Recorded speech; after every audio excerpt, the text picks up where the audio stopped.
Guys, share ko lang yung experience ko sa pagkakabit ng toilet bowl na to. Ayan, ordinary water closet. Ayan siya guys, bali nasa second floor. So, nung nagbuhos kami ng slab guys, dati nang nakabang yung tubo niyan. Tubo ng water closet na yan. Diba? So, ganyan dapat yung magiging forma ng toilet bowl kasi yun nga yung nakaabang. Diba? Kasi dati nang nakabang yan. Wala pa kasi yung water closet nun nung naglagay ako ng abang. Ang problema guys, yung butas ng toilet bowl is nasa likod.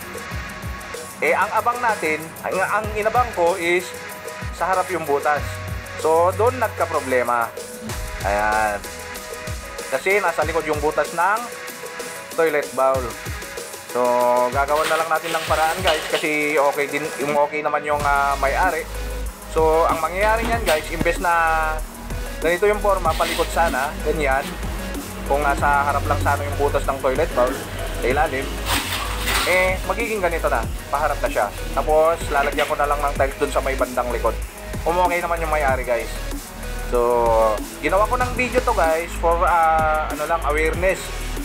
Kung maglalagay ka ng abang, mas mabuti nandiyan na yung toilet bowl. O di kaya naman, pag nakaabang ka na para sa harap yung butas is pag bumili yung may-ari, sabihin mo na yung nasa harap yung butas ng bibili niya para hindi ka magkakaroon ng problema sa pagkakabit. Pero dito naman guys is overall okay naman yung forma niya.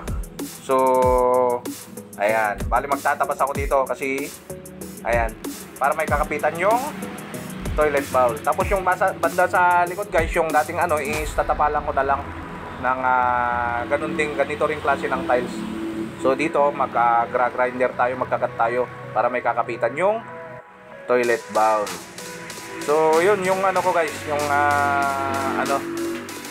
kaya ako sinare tong video na to. Akala ko 19 years na akong guys, nagtatrabaho sa construction, ngayon lang nangyari.